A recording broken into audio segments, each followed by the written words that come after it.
is on graphing. Wait, can I ask you a question before we begin? Good morning.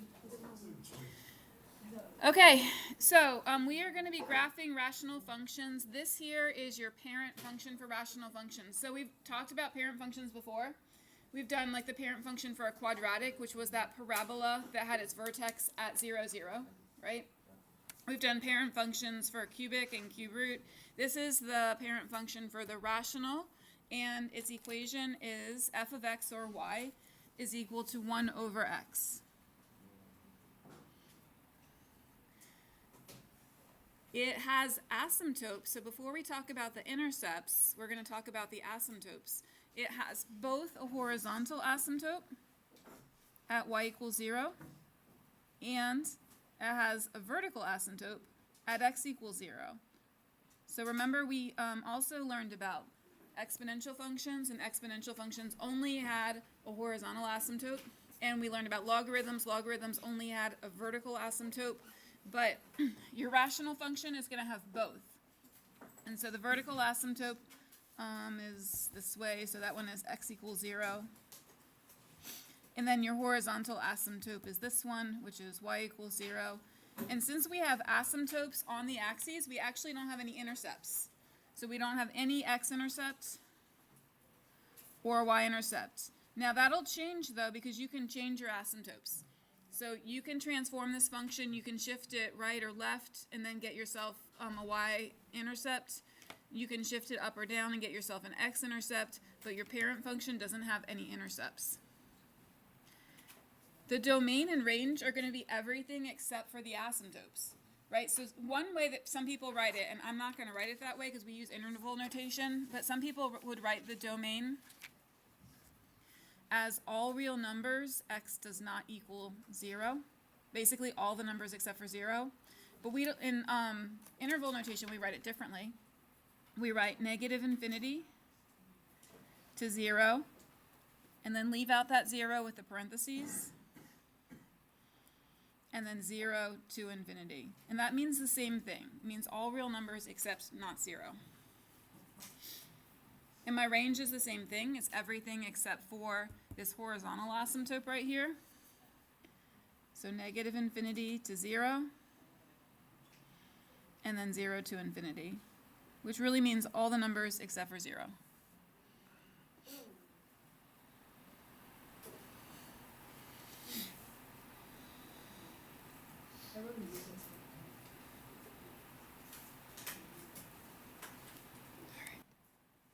The x can go to negative infinity and positive infinity, so it will start normally. They'll start as x goes to positive infinity and as x goes to negative infinity. Okay? And then we have to consider what happens to the y as we approach these infinities. So as x goes to positive infinity, this branch here keeps going down, but there's this asymptote that's keeping it from going to negative infinity. So what happens is that we get closer and closer and closer to this asymptote. And so we're going to say that it approaches 0. As x goes, y approaches 0. Now we're not using Desmos for these lessons, but if I were looking at this in Desmos, eventually Desmos would round it to 0, saying that we're at 0. But we're not. That's just rounding. We're getting closer and closer and closer to 0. And then the same thing happens on the other side, but this time we're getting it closer and closer to 0 by increasing. So as we approach negative infinity, we're increasing and increasing closer and closer and closer to 0.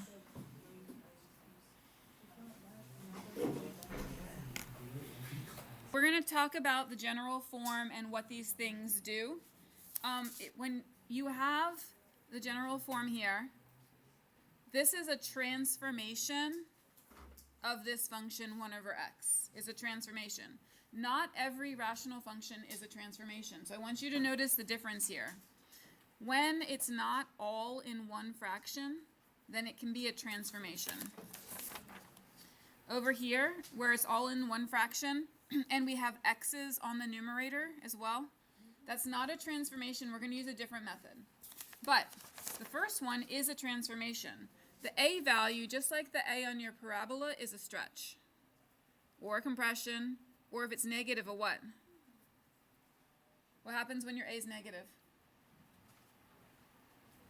It reflects, yeah.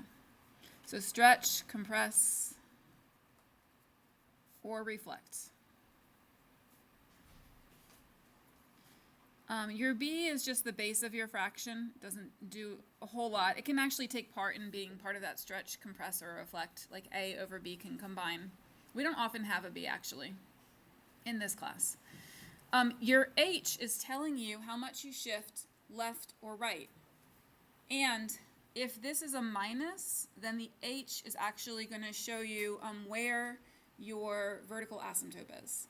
So your vertical asymptote is going to shift perhaps left 3, and then that would make that your vertical asymptote at x equals negative 3.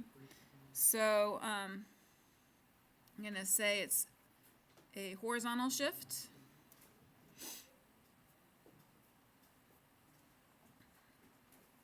And it's also going to be your vertical asymptote. And then the K is going to be your vertical shift. And that's going to be your vertical shift is going to give you your horizontal asymptote.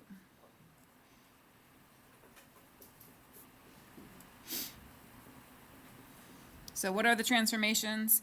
Oh, that's for this one. We'll talk about that next.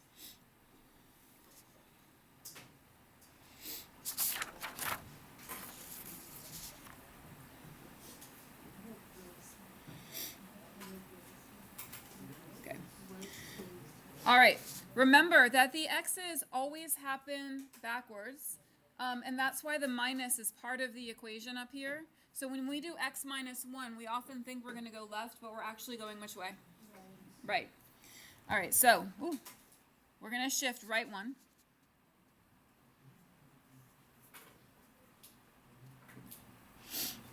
And we're going to shift up 4.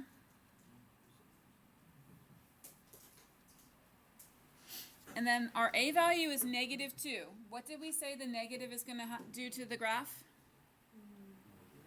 Reflection. And then the 2 is going to be a stretch.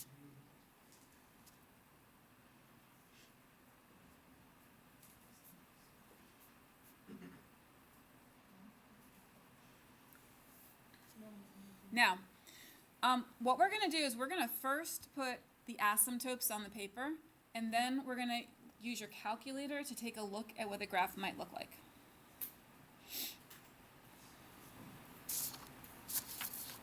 All right, if I shift right 1, my asymptote that was at x equals 0 is going to shift right 1, and you can use your ruler to make a really nice straight asymptote at x equals 1. Now remember, asymptotes are dashed lines, so don't make a solid line. And since we shifted right 1, our vertical asymptote is at x equals 1.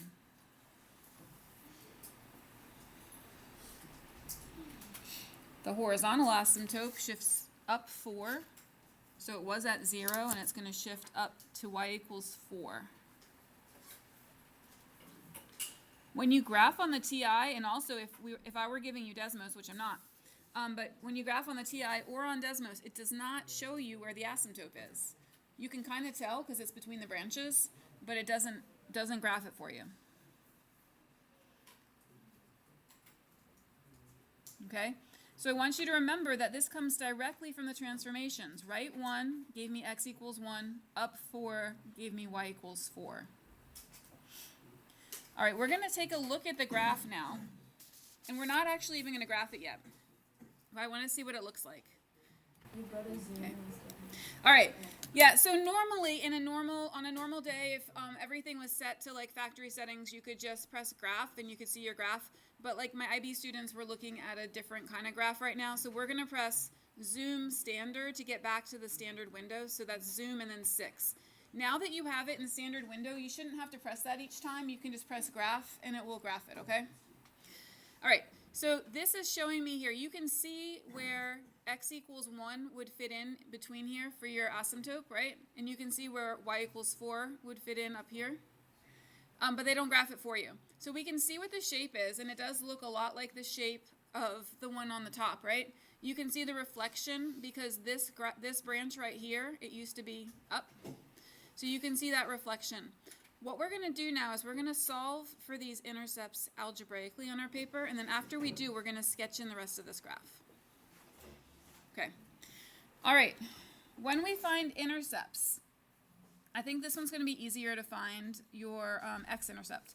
To find your x-intercept, you make y0. Okay, so this is why I was telling you guys you might want some scratch paper, because I'm definitely going to use scratch paper. I have scratch paper right up front here, okay? To find your x-intercept,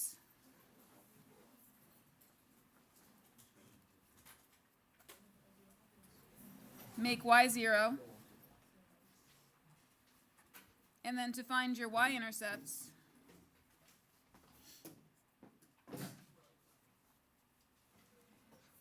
make x0. There is no space for this on your paper. So grab some scratch paper unless you have your own.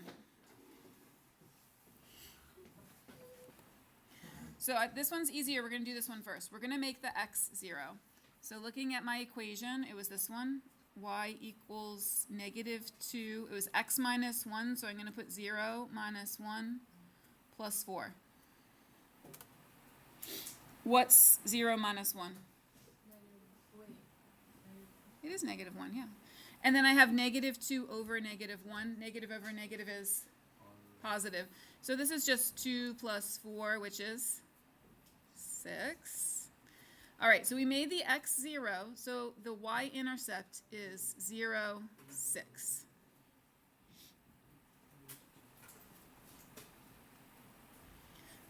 What questions do you have on that one?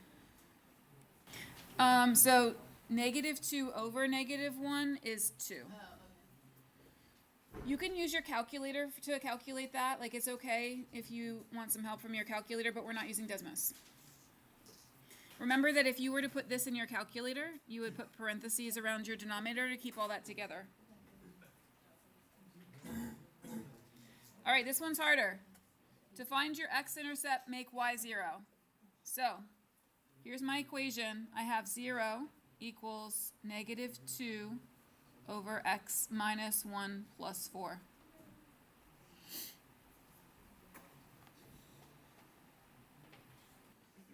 To get the x by itself, the first step is to get rid of this plus 4. The x is kind of stuck in the fraction at the moment, so we're going to get rid of this plus 4 with its inverse operation. So what are we going to do? Yep. So we're going to minus the 4 on both sides, and I get -4 equals 2 divided by x minus 1. You're right, it is -2. Thanks.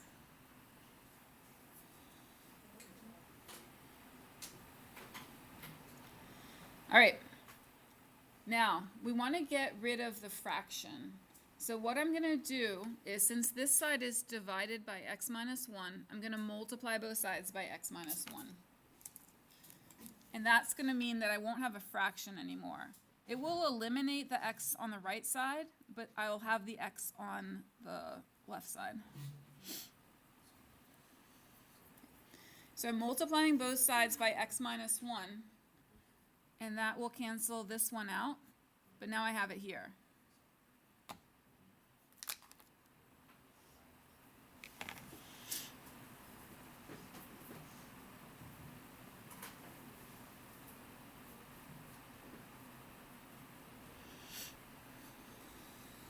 None of these steps by themselves is too hard. It's just a difficult sequence of steps to remember. All right. So next thing I'm going to do is I'm going to distribute this -4 like this to get -4x plus 4. And then I want you to take a moment and solve it from there. You will not get an integer answer. You're going to get a decimal answer. That's okay. So finish solving that one, and then I'll just go over it after that. All right, so you should have finished this up by subtracting the 4. Negative 4x equals negative 6, and then divide by negative 4. You get x equals 1.5, and then you want to write it as 1.5 comma 0. Why is it 1.5 comma 0? Where'd the 0 come from? It's the y, so we put 0 for the y in the beginning, okay? All right, so now I'm going to take these and I'm going to put them onto this paper here. So my x-intercept is 1.50, and then my y-intercept is 0.6.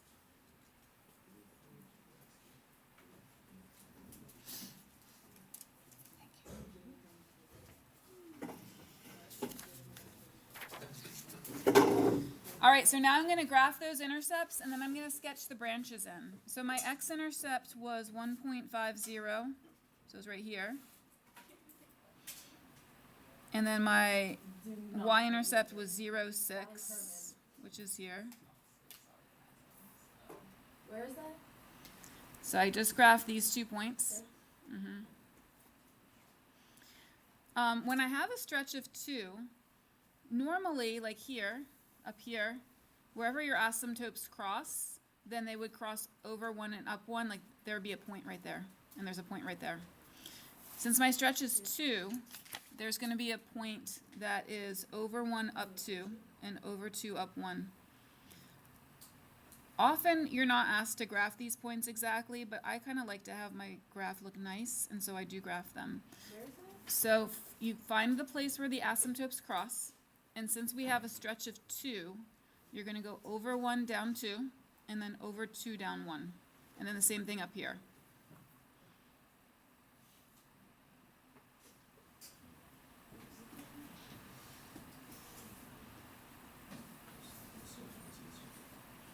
All right, what the points that are very important to have on your graph are the intercepts. You want to have your intercepts graphed correctly.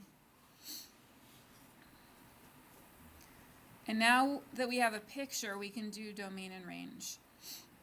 The domain is going to be everything except for your vertical asymptote, and the range is going to be everything except for your horizontal asymptote.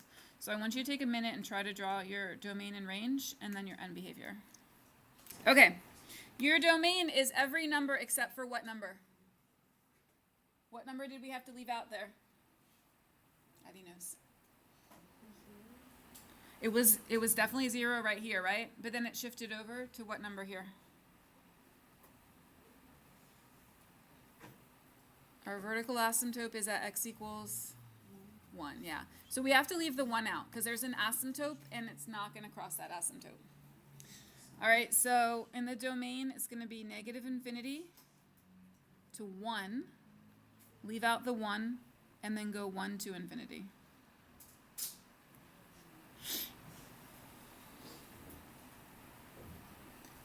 And then your range is going to start at the bottom, and it's going to go up to your horizontal asymptote. So what number do we need to leave out for the range? Where's your horizontal asymptote? It's at 4, yeah. So it's going to be negative infinity to 4. And then after we leave out the 4, we're going to go 4 to infinity.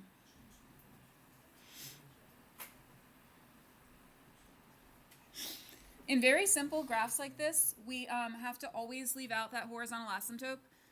However, when we get to some more complicated graphs, we may actually cross our horizontal asymptote. Yes?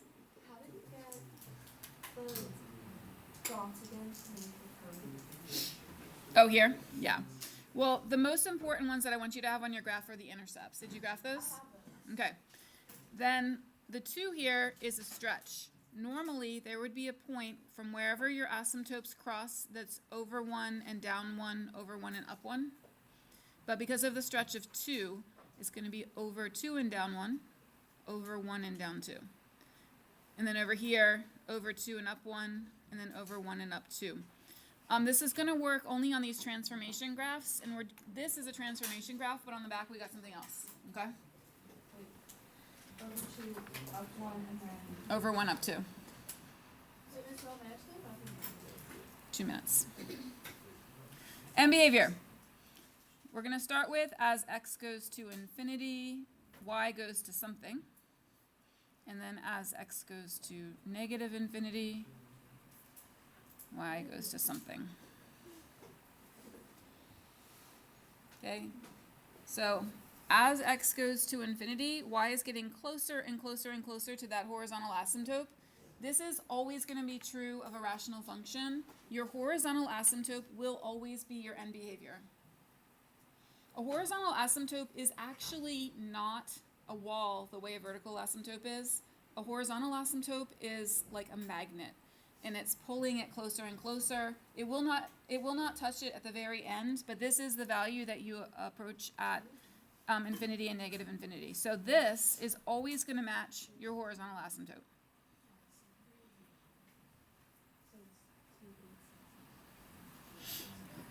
Horizontal and vertical asymptotes look the same because they're both these dashed lines, but they actually do very different things.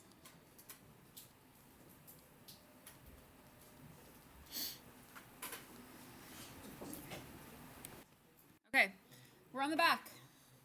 All our phones are away.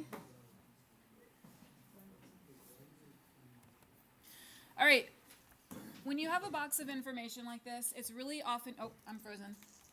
Let's look at the back. When you have a box of information like this, it's often really hard to process unless you're looking in the context of a question. So what we're going to do is read it real quick, and then we're going to do a problem and refer back to it, okay? When you have a problem like this one here, where it's all in one fraction, you can determine your horizontal asymptote, your vertical asymptote, and your intercepts with some different processes here. The m and the n are referring to the exponents, the largest exponents on the top and the bottom. Sometimes you'll have more than one exponent on the top or the bottom, but it's the largest one, okay? So if this one here says m is less than n, so that means the bigger exponent on the bottom, bigger exponent on the bottom, okay? And this one means the exponents are the same. And then this one says m is greater than n, so this is the bigger exponent on the top.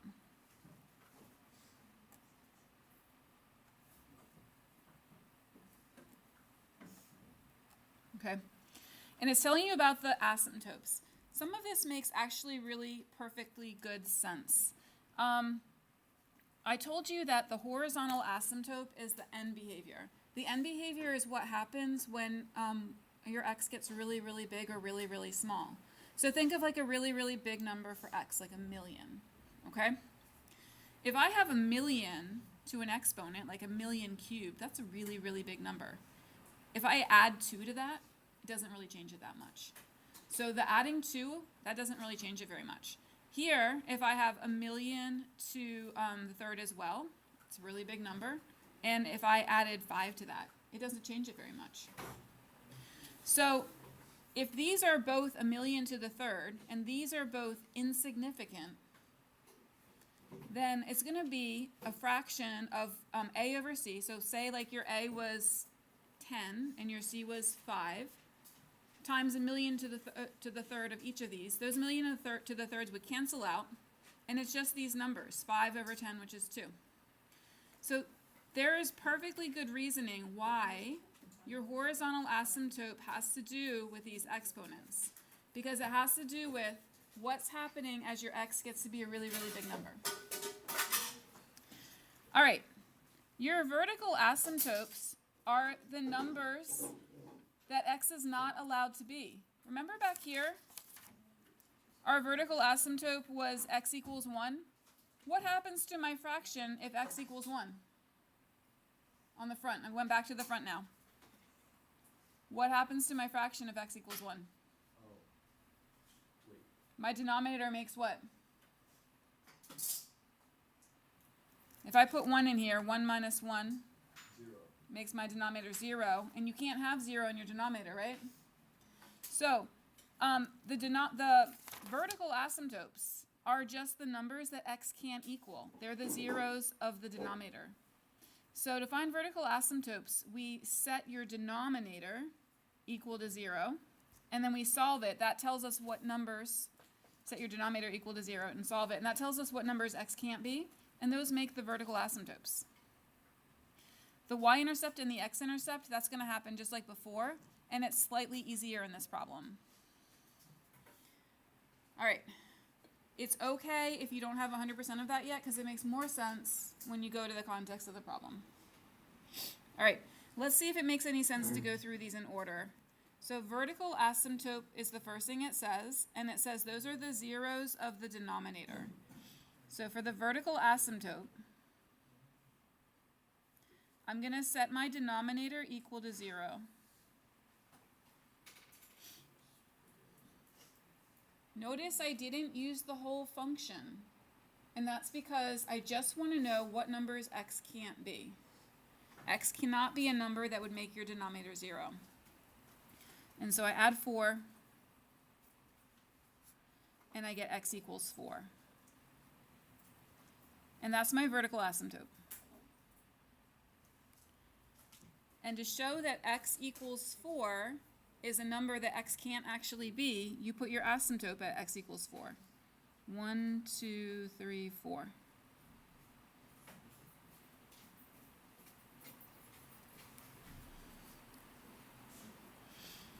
So vertical asymptote is where the number where x can't be, and that's the number that makes your denominator 0.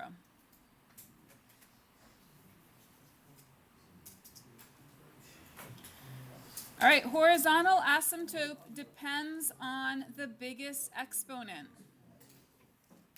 Look at your fraction. If the x's don't have an exponent, what exponent can you give them?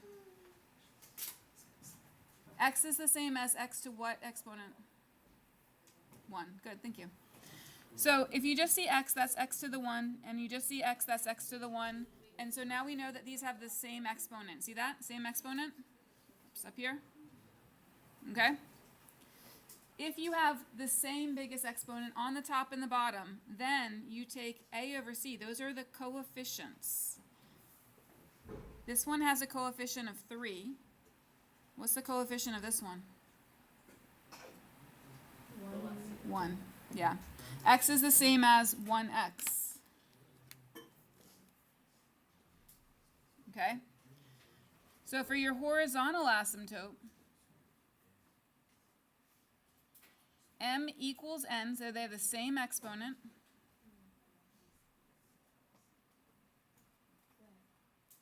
Y is equal to a over c, which is 3 over 1. And 3 over 1 simplifies to what number? 3.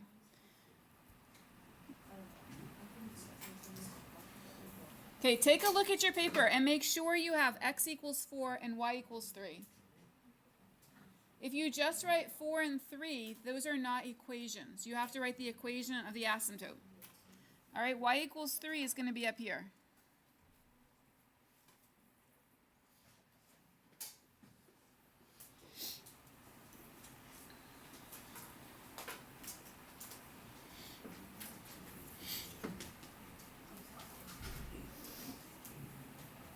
All right, when you have the asymptotes, it actually would be enough to do your domain and range, but I'm going to wait just so I can see the whole graph. I'm going to do my intercepts next, and I left a little bit of space here for intercepts.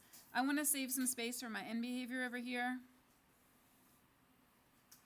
So I'm going to save some space for my end behavior, and I'm going to use some of this space for my intercepts. For my x-intercept, I make y 0. Remember, y is the f of x? So I'm going to write x-intercept, make y 0. And so I have 0 equals 3x minus 6 over x minus 4.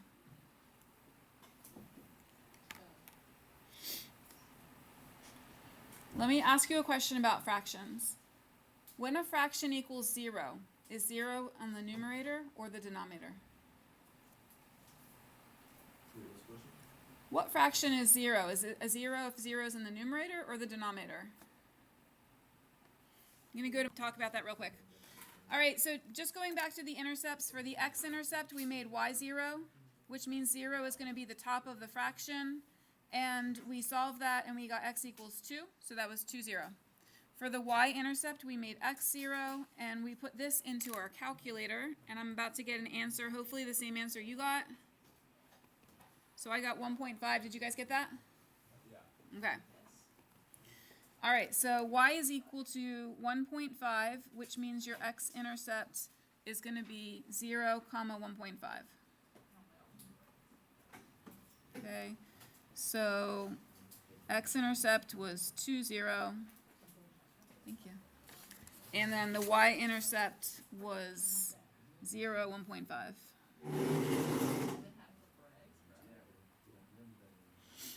Okay. So these two happen to land on the same branch. You see that? So we don't have any points on the other branch. Can you guess where it might be? Do you think it's going to be in quadrant 1, 2, 3, or 4, the other branch? Probably going to be here in 1. Often they're opposite each other like this, but if you want to confirm, what you can do is look at your calculator. So let's graph this in the calculator. Remember that you need to put parentheses around the numerator and around the denominator. And we're just going to confirm that our other branch is up here because we know there's another branch. All right, so I'm going to press y equals, clear out what I have here. I need parentheses to keep my numerator together, 3x minus 6. Remember the x is next to the green key? And then divided by, and then parentheses to keep my denominator together. 1x, or just x, minus 4. And then close your parentheses. And graph. All right, were we right about where the other branch is going to be? Yeah, see how they're opposite each other? Often they're going to be like that, but not always. So it is good to check. So we're going to just sketch the other branch up there. I don't really have any guidelines. If you really, really wanted to be sure it was in the right place, you could substitute numbers for x and find their y values. But I'm not asking you to do that. Actually, on here, it will give you a table of values. So maybe we can use that. Press second table. And we're going to want some values after the asymptote. Why does it say error here for 4? What's special about 4? You guys know. What's special about 4? It's on your paper. It's the vertical asymptote, right? It says error because x can't equal 4. All right, that's where your vertical asymptote is. But we could graph the points 5, 9, and 6, 6. If we graph 5, 9, and 6, 6, we're going to have some points on our other branch. So let's do that. Let's graph 5, 9, and 6, 6. And now I have some points on this branch.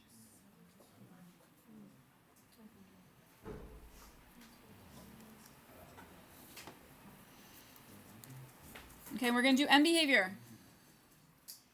As x goes to infinity, and as x goes to negative infinity. All right. Some of you might remember that end behavior is always going to be which asymptote? Horizontal. End behavior is always your horizontal asymptote, okay? So look back at your horizontal asymptote. 3, as x goes to infinity, y goes to 3. As x goes to negative infinity, y goes to 3. A horizontal asymptote is end behavior. Where can I write that? I really want to write that. You're right at the top. A horizontal asymptote is end behavior. It's not like a coincidence. That's just what it is.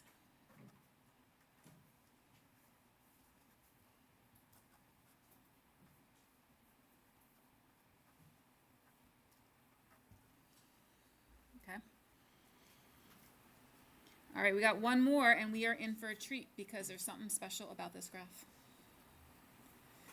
Looking at the equation for example 3, what do you think we might have to do with that denominator?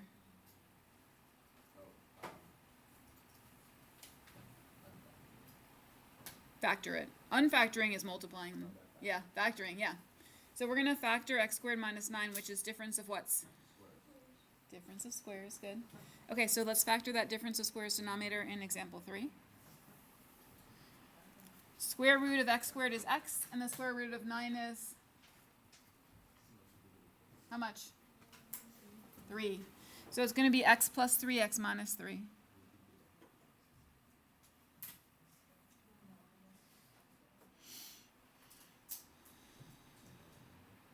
Okay. Vertical asymptotes are the numbers that make your denominator 0. What number is going to make x plus 3 equal 0?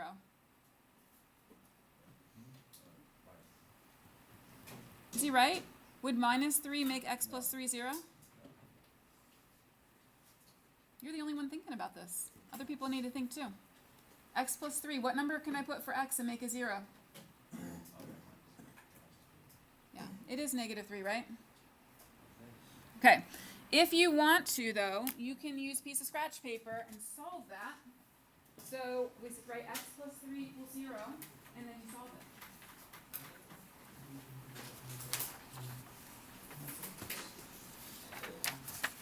Okay, so vertical asymptotes set denominator equal to 0. So x plus 3 equals 0, x minus 3 equals 0. This one we said is going to be negative 3. And this one's going to equal what? It's positive 3. So how many vertical asymptotes do we have? Yeah. Nate, can you predict how this graph's going to look different if we have 2 vertical asymptotes?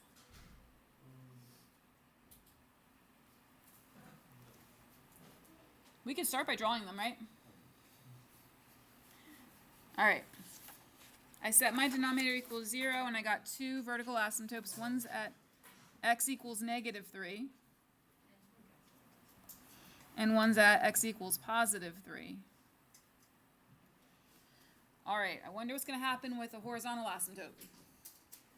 Horizontal asymptote depends on the biggest exponent. Now, I kind of crossed this out and factored it, but before I crossed it out, what was the exponent in the denominator? 2. And what was the exponent in the numerator? 1. So is the bigger exponent in the numerator or denominator? Yeah. See, this one is x squared. This is x to the 1. So we had a bigger exponent on the bottom, which means that y equals 0 is going to be our horizontal asymptote.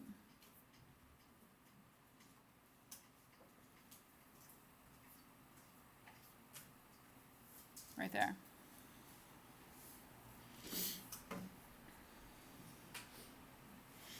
Is anybody curious about what this is going to look like? I am. I'm so curious. When you have 2 asymptotes, there's not only one shape. There's kind of a couple different shapes. It will end with branches like here and here, or here and here. But what goes on in the middle can be different. Sometimes you cross your horizontal asymptote.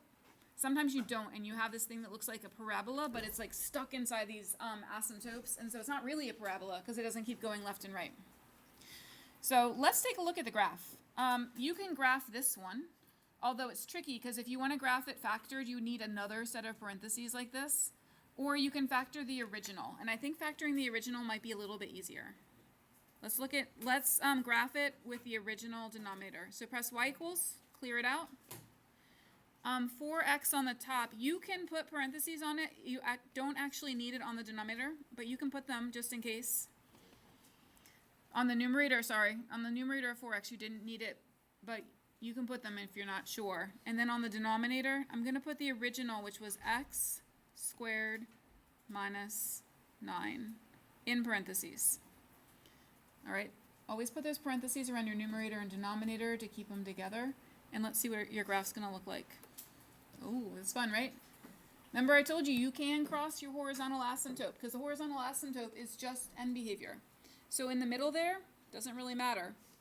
What matters is that as x approaches infinity, y is going to approach 0. And as x approaches negative infinity, y is going to approach 0. Okay, so we're going to sketch this in. Okay? We can find our intercepts. Let's find our y-intercept first because it's just the easier one. I'm going to leave some room for my end behavior. Your y-intercept, make x 0. Make x equal 0. And so it would be 4 times 0 over 0 squared minus 9, which is 0 over negative 9. And 0 over negative 9 just makes what? 0. So my y-intercept is 0. That means that my x-intercept is also what? 0. You see it? It's right there at 0, 0. So x-intercept is also 0.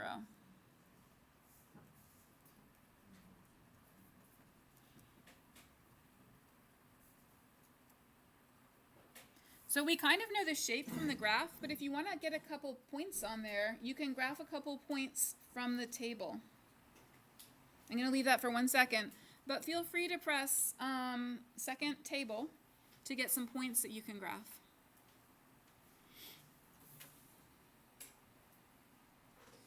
Not Desmos, this one. All right, second, and then the graph button has a table above it. I'm going to want some points that are lower than negative 3. So I want some points on that last one there.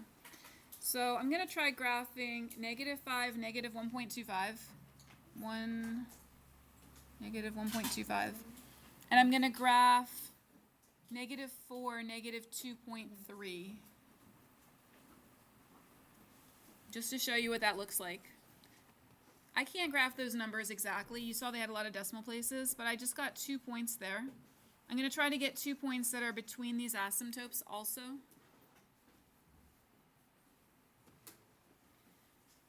So I already have 0, 0. I'm going to do negative 1 and 0.5, and I'm going to do 1 and negative 0.5. So negative 1.5 and 1 and negative 0.5.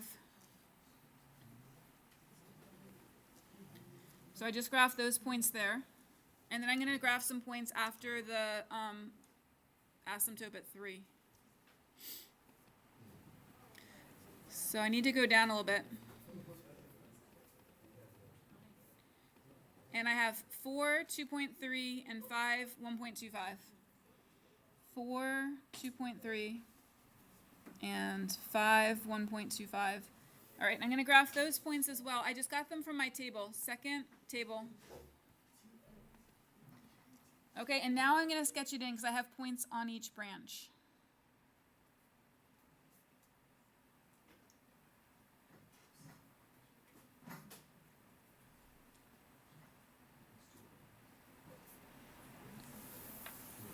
All right, and that one has 3 branches. We're almost done. I'm going to take a quick look to make sure everybody's got their graph going on, and then after that you should be working on domain and range and end behavior. All right, it's tough to fit your domain in because it's a lot of writing. Your domain is everything except for negative 3 and 3. We have to leave them both out. So for the domain, you start at negative infinity, and then you go up to your first asymptote at negative 3. Leave that one out. All right, then from negative 3, we go to 3.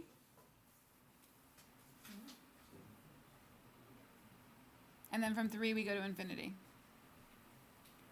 So we had to leave out 2 numbers. For your range, though, you only have 1 horizontal asymptote, so you're just going to leave out that 0.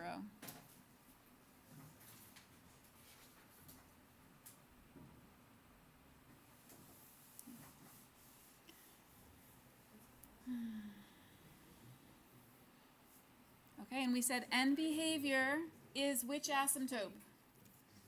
End behavior is your what asymptote? End behavior is your horizontal asymptote. So as x goes to infinity, y goes to 0. And as x goes to negative infinity, y goes to 0. This middle part doesn't matter for end behavior, okay? It doesn't matter at all. As x goes to infinity, that's over here. I don't care about any of this. As x goes to infinity, y goes to 0.